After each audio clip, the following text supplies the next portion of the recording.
Oi turma, como estão vocês? Professor Luiz. Na aula de hoje a gente vai falar sobre Barroco do Brasil, né? A gente já viu o Barroco e agora é o do Brasil. E primeiro nossas dicas de estudo. Procurar um lugar calmo, silencioso, ventilado, usar fones de ouvido, todo o seu material próximo a você para não estar levantando e perdendo tempo. E vamos para a aula. Artes do sétimo ano, Barroco no Brasil. O Barroco no Brasil tem início no final do século XVII.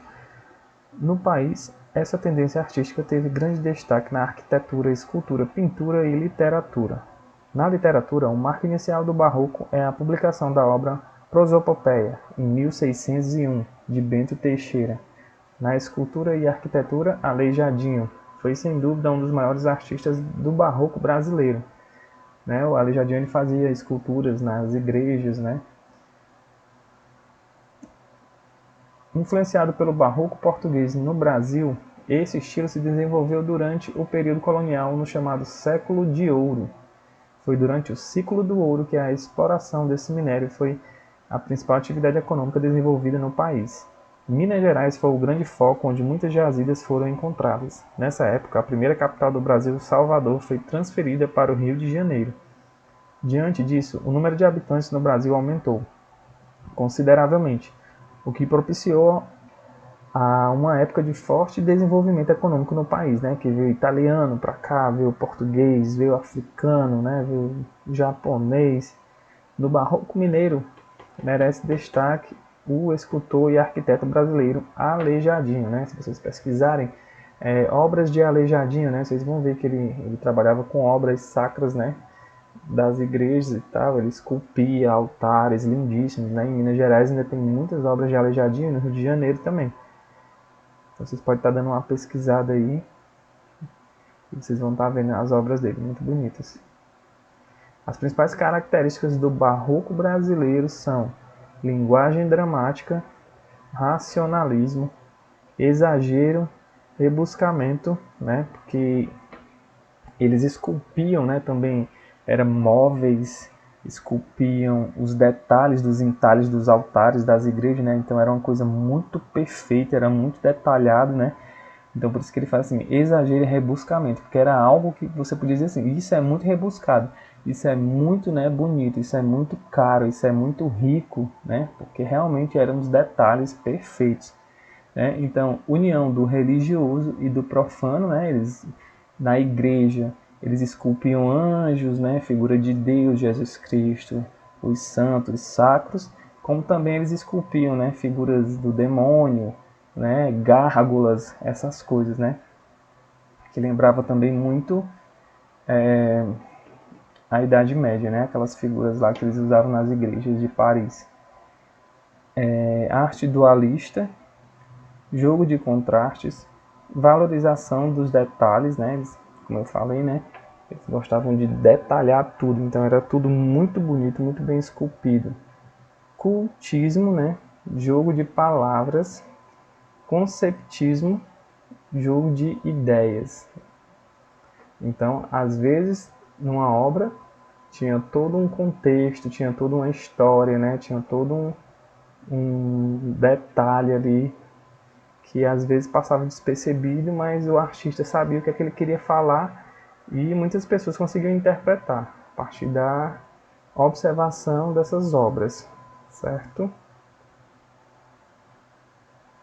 Os principais autores e obras escritas no Brasil são Bento Teixeira, de 1561 a 1618, autor de Prosopopeia, 1601, poema épico com 94 estrofes que exalta a obra de Jorge Albuquerque Coelho, terceiro donatário da capitania de Pernambuco.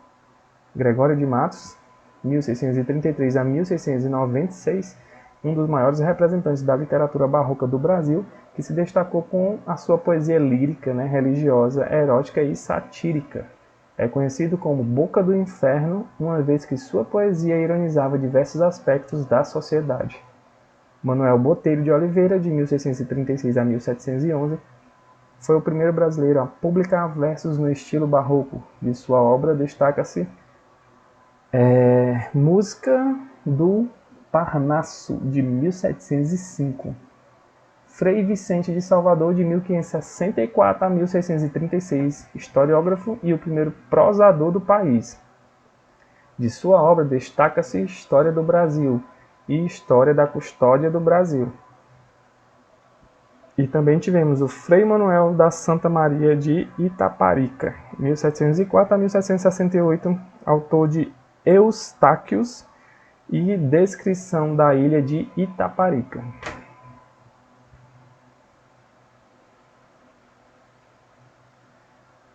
E aqui a gente tem um verso, né, que diz assim: que falta nessa cidade? Verdade.